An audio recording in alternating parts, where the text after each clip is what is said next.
Hello, everybody. This is Pastor Sunday Adelaja from Kiev, Ukraine.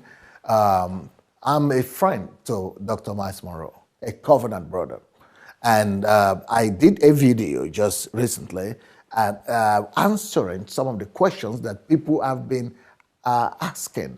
And, I even read an article where someone was saying, well, it is Pastor Dr. God had allowed Dr. Myles to die and for his team also to die with him so young, because that is what Pastor Myles had proclaimed, that he had always proclaimed in his teachings, that it is not how long you live, but how much impact you left.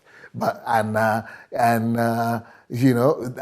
is what he has professed, and that's what he got.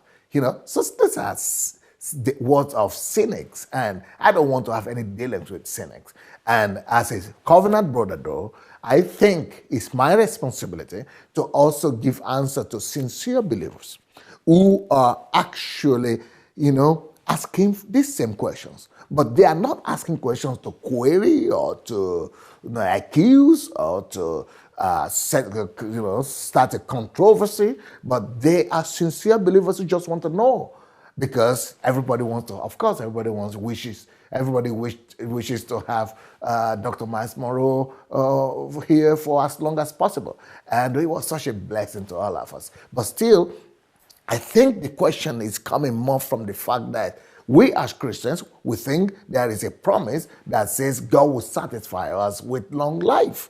With long life will I satisfy you. But the people think this is not long enough. And even if you think that 60 years is long enough, what will you say about the youth pastor who was just 33 or so, 34 or so? What will you say about the pilot who was 34? What will you say about the lady, the wife, the youth pastor, the lady pastor, the wife of the youth pastor who was also 34? What will you say about the young boy who was just 5 years old? And what will you say about the pregnant baby? The pregnancy that was inside the youth pastor's wife? What was it? There's just a lot of confusion, and people need answers. Okay, I've addressed the fact that why should we die tragically, and why should God allow tragic death? That is in my first address, and trying to answer these difficult questions about the minds or the method of death of people we really love and respect so much. And because I'm a covenant brother, the terms and conditions of covenant demand that a covenant brother will step out. Just like I spoke about the attitude of Dr. Myles Munroe to me when I needed help, when I was in a desperate situation with my, chicken pox. And he stepped in as a covenant brother. And he mentioned it to me at that time that is what covenant brothers do. We are brothers keepers. We are not brothers accusers. We are brothers keepers. And so at this time, when my brother and my friend is not here to speak for himself, here I am standing tall to say, I stand to try to give at least some explanation, as I understand, to, release some people that are grieving and that are in confusion and that are feeling so sad and thinking maybe something had been wrong with the teachings or the doctrines and with some of those things. Well, so that we don't give Satan a place, somebody needs to address these things. So that's why I'm coming out to say, well, the way I will address the tragic death and the loss of life of all these people that we all love, they have their relatives, and I was so encouraged to listen. If you go to a website and to the YouTube, you will see news reports about the families of the people who died, especially the youth pastor, their family members, the pilot family members, and all of them are deep Christians and genuine Christians, and they don't blame God. They don't have any regrets. They are happy that their loved ones died serving God and doing what they love to do. And, they are people of understanding. And that is a compliment to the fact that Dr. Myles has actually done a great job by training his people and preparing them for whatever comes their way. And that is a compliment, really. But what are the explanations that I want to add to that? What are my explanations to the fact that those lives should be cut short. My first explanation is, you know what? I want to die young.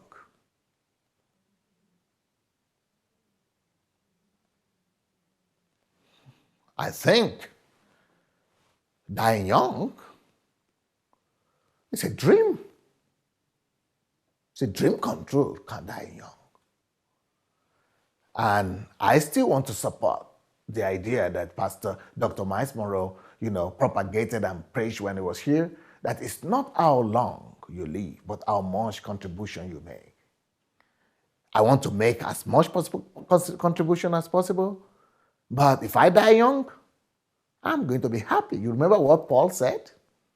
He said, I'm dreaming, I'm eager to go and be with the Lord.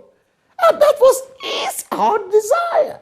He was desirous to die young if necessary, but just for him to get out of this world. This world is not our home, my friend. We want to get out of here as much as possible. And we want to go and be with the Lord. And if we are going to be here, it will only be for one reason, just to please the Lord that sent us here in the first place. But if the Lord that sends us here decides that our time is over, even if we are just one day old, we're not going to query him. We're not going to question him. We're just going to agree with him and say, your will be done. You gave and you collected back. Blessed be the name of the Lord. And we should know that there is nothing to hold on to in this world. The only reason why we're here is to do good, to do his will. And if he says, you've done enough, even by living just a few years, so be it. He knows better. He sent me here anyway. He knows how long he sent me here for. I'm not deciding how long he's going to send, I'm supposed to stay here for. He decides. He decided that before I even appeared here. I shouldn't query him or his choices. That's one thing, the first thing I want to say about it. The second thing I want to say about dying early is that, you know what? Let's start with Dr. Myles and Dr. Ruth. Dying early for them, I think it's a dream. I think it's the best thing that could happen to anybody, especially of that caliber. Because when you die young, this is talking historically now. Historically, dying young is an advantage in the sense that you are dying at your best. You are dying at your apex, when you are dying at your prime. And dying at your prime means people historically, down the years, will remember you at your prime. And that's why Jesus died at his prime. Jesus didn't live on to be 80 years old or 70 years old, and we didn't think that was something unfair. God decides. And we're happy. And the fact that Jesus died young leaves a picture in the mind of people for generations to come. And the same for Dr. Myles. We didn't get to see him tired. We didn't get to see him worn out. We didn't get to see him, unable to walk and, crawling. We didn't get to see him on the sick bed for so long. We didn't get to see him losing his message or losing his edge. He left at this prime, the best time, when he was at the cutting edge. So what remains in the memory of everybody becomes that edge, the cutting edge he was in when he left. What remains in the mind of everybody is Dr. Myles Munroe at his prime. So you will never see his weakness. You see him in his strength. So that's why the movie stars that really become, historic figures are people who die young. If you look at the king of rock and roll, I'm sorry to use that here, I'm not going to mention any name, because he died so young, he became an icon, iconic figure. Or, historically, if you look at Che, the revolutionary from Cuba, from Bolivia or Cuba, who died in Bolivia from Argentina or is it Cuba. So that he died young. Because of that, he became an iconic figure. People who die in their prime, because they seem to get more authority. They have more clout. Why? Because, I'm just talking about it from the psychological aspect of it and the historical aspect of it. Because people want to identify themselves with something strong, like Jesus died young. John the Baptist died young. He also died a tragic death. But you want to identify yourself with something young, agile, active, strong, handsome, beautiful, and, something attractive. And in contrast to that, I will not mention some names, but, I know so many men of God who were so good at their prime, who were so famous and effective at their prime. But as soon as their ages, they began to get older, they began to wane in ages, they began to fade off. And they're still alive today, but it's like, I'm sorry to say, some of them have outlived their relevance, and you don't hear about them. And, not to mention any name, but if for the past 3, 4, 5 years, I know men of God that were more famous than Pastor Myles Munroe at the time, who Myles Munroe will even call his teachers and, fathers in the Lord. But because they lived for so long, people got used to them so much that when they left the world, their fame was not as worthwhile. And the acclaim and the news and the encourage, the cloud about their death and the covering and the positive that was coming out of it was not as much. Some of them, very little, people covered it.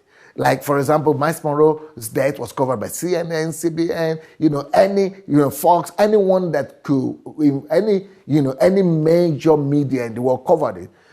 Also, partly because it was a tragic death,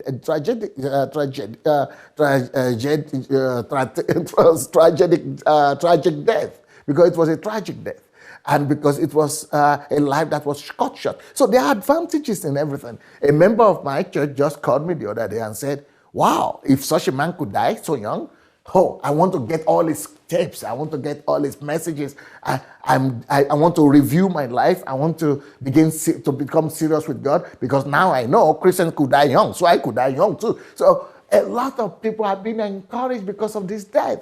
So we don't know how God could turn negative things to positive, but God can do it. I know that so many people who even never heard Dr. Myles are hearing about his death, what everybody is saying about him, and everybody gets to say, "Hey, go look into the messages, go to the YouTube. You will see people watching the messages and tributes and, going back to old messages of Myles Munroe, like when they didn't even do when he was alive." So I told this my member and many other people like that from all over. I said, "Oh, you heard of Dr. Myles. He was in our church. You didn't even come to the meeting. Now, when he died, you are going to buy all his books." You see, we don't know how God could use anything for his glory. Now, let's now come to the other people that died in that tragic accident. Same thing. I don't know if you've heard of, maybe you've heard of the assistant pastor, the residence pastor, or maybe you've never heard about him. Maybe you've heard about I don't know how many of you have heard about the youth pastor, the husband and the wife, or the little. We've not heard about them before. Most of us have never heard about them before these tragic incidents. Or the pilots, most of them have never heard about them.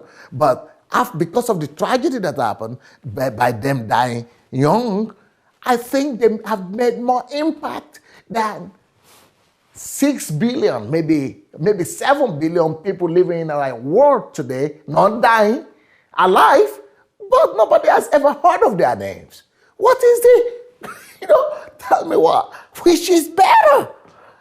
They've made more positive impact for the kingdom of God in their death than when they were alive. They've made more positive impact and contribution to the kingdom of God. They've made more news in their death than maybe 99% of the people alive today. How many people in our world today have had more news covering than all these people who died tragically?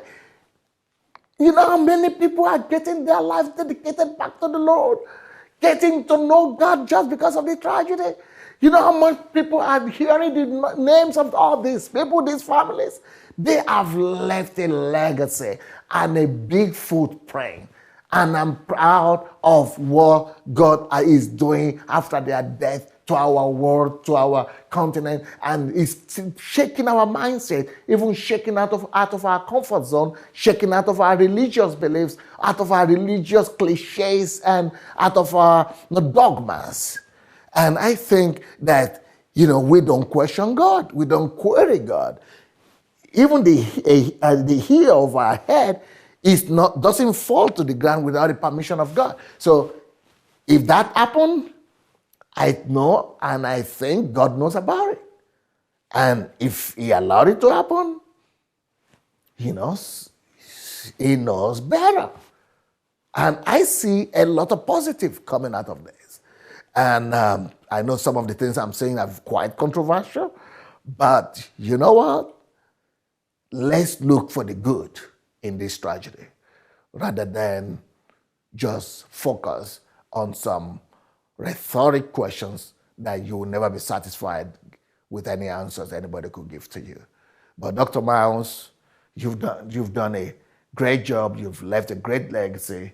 All the guys all the people that lost their life in that tragedy, in that plane crash, I'm sure everyone is proud of you. I'm sure you are among the saints and the heroes of heaven right now. And we are just glad that in your death, we got to know you all. And in your death, you are having more impact and more contribution than we've had you, or we know that you must have done when you were alive. And rest in peace, everybody. And we'll meet you very soon up there. God bless everybody.